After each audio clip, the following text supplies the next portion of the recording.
Eu sou meio suspeito para falar, né? Mas eu acho que a história da ciência ela é bastante importante e bastante importante em diferentes aspectos, né?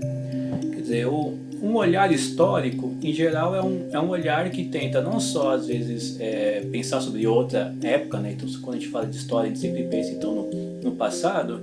mas que eu acho que o mais interessante da história é o olhar, quer dizer, ao longo do tempo, né? De um processo que supostamente tem um início, um desenvolvimento e um fechamento. Então, quando a gente pensa, assim, né, nesse processo histórico,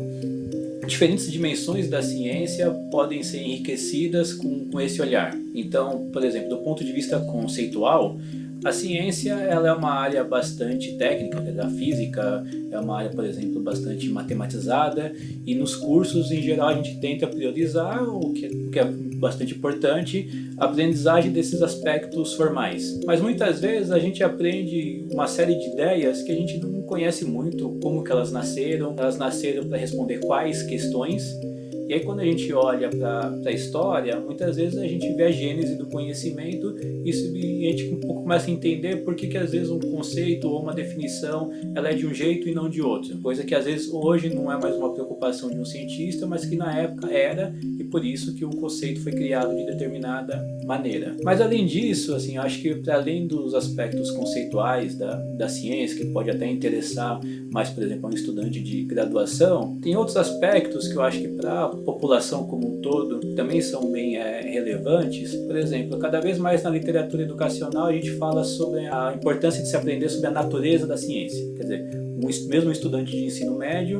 espera-se hoje que ele aprenda um pouco sobre como a própria ciência se desenvolve, quais são os limites de validade do conhecimento científico, por que a ciência é um conhecimento com características epistemológicas diferentes de outros conhecimentos que também tem presença na sociedade. E às vezes, então, olhando historicamente como é que a ciência foi se desenvolvendo, foi ganhando características específicas, também então é uma maneira da própria população ter uma ideia mais ampla do que é a ciência, inclusive até para questões que envolvem a cidadania, por exemplo, como que a ciência se relaciona com a sociedade, quer dizer, qual é a importância social, qual é a importância de uma nação do Brasil ter investimentos em ciência, por exemplo,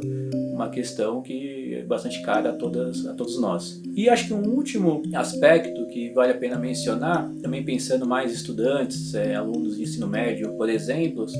é que às vezes para você aprender ciência, de certa forma, você precisa ter algum vínculo de identidade com a ciência. Então, quando a gente fala ciência, não só como um certo catálogo de conteúdos, mas a gente aborda a ciência contando como esse conhecimento foi produzido, como muitas vezes coisas foram motivadas pela curiosidade humana, pela curiosidade